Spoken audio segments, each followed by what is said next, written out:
boy, Aron. This story again. So let's move on to Elisha. This one's going to be easy. How about the 42 children that were killed by she-bears for making fun of Elisha? And we can see this as a prescription if we just read 2 Kings 2:23 through 24. From there, Elisha went up to Bethel. As he was walking along the road, some boys came out of the town and jeered at him. "Get out of here, Baldy," they said. "Get out of here, Baldy." He turned around, looked at them, and called down a curse on them in the name of the Lord. Amen. So curse in whose name? The Lord. Now, if this was a curse God didn't want to happen, nothing would happen. But what happened? Then 2 bears came out of the woods and mauled 42 of the boys. Eyeballed. In a billion years, I would never want 42 of even the most mature men alive mauled by 2 bears on my behalf of that. But Elisha agreed. Because you got self-esteem. I wish I could do what Elisha did.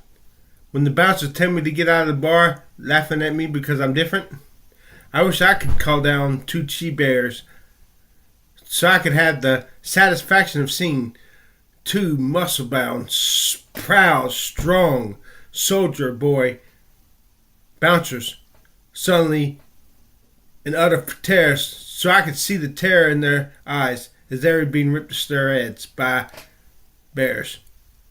Because you see, I can't do that myself. Now, if only I was able to fight and beat up one of these bouncers one-on-one, I wouldn't have to wish this on them. Or what about the kids when I'm coming out of the store and some middle school kids are making fun of me? "Oh, you look good," they say to me. I'm like, "Thank you." And then one of them says, "Not. You walk like a retard." I wish I could recall 2 she-bears on them and see them mauled. Because you see, if only I was a good-looking guy, if only I was not a loser, I wouldn't feel this way. If only I had some fucking self-esteem, I wouldn't feel this way. But until I know I'm somebody, sometimes you gotta get your self-esteem at the expense of those who have it. At the expense of those who are better than you. Sometimes you gotta better yourself at the expense of those who are better than you. Are you listening, Aron Ra? Are you listening? Goddamn fuck, god dick, shit, and mother dick, and the goddamn rags, bitch. Or that time, those 12 and 14-year-old kids were throwing rocks at me, trying to hit me in the head. One of them picked up a lead pipe and threw it at me, tried to hit me. What did I do? I started picking rocks, throwing them right back at them.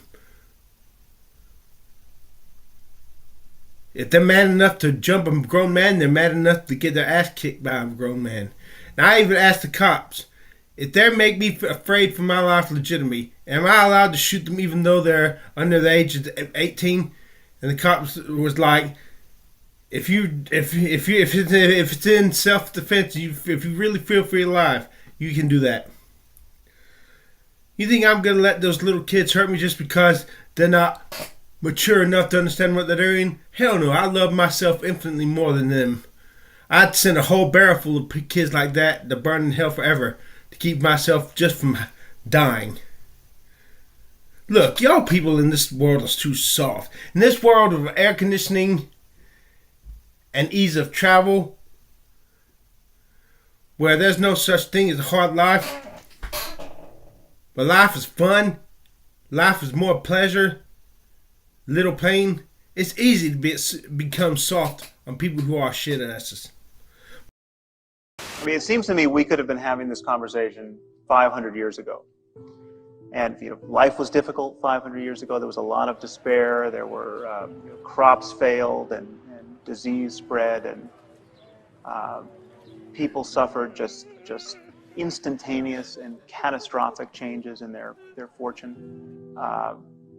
And it was the cause of all of this actually was well understood 500 years ago. It was witchcraft. But when you lived in, you just don't understand what it was like in those days. Life was hard. If you had a group of children that kept stealing from you, and because they were stealing from you, you were starving, and your family was starving, about to die, you would understand why it was justice to kill those people, to kill those little kids for stealing. I do it to keep them from. I kill those kids to keep my family from starving. Look, I love them. Don't ever ask me to choose between me and mine, those I love, and you and yours. You'll lose every fucking time. It's about survival. Survival of the fittest, man. If you let people walk on you like a doormat, you're a loser, and you're going to lose. Especially in a day of when life is extremely hard. No air conditioning. No travel. If somebody stole your crops, you couldn't just go to the store and buy new food. Life was tough. And you had to be tough. And you had to treat criminals with capital. And you had to kill the criminals. Or else by default they'd kill you because they'd make it so you could not survive and you'd have to die out. It's a tough choice. It's a choice. Are you going to let them kill you, or are you going to kill them to keep from having to die? That's just the way the cookie crumbles. And if I had some self-esteem, if I was a good-looking guy, I wouldn't mind people making fun of me. But right now, I can't get people to watch me on social media.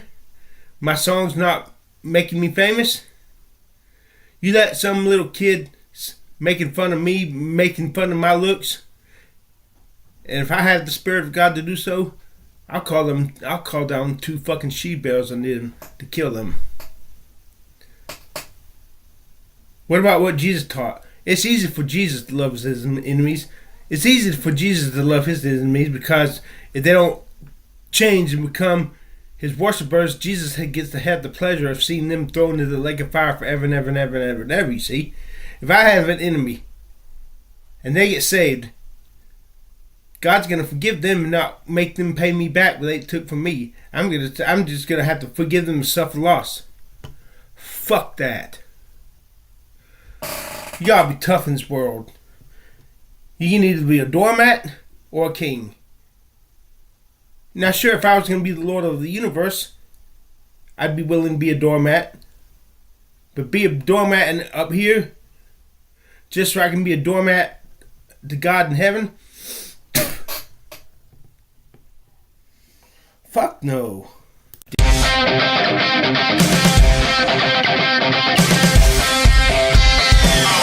put my face. I'm a basket cake. Baby, put my face.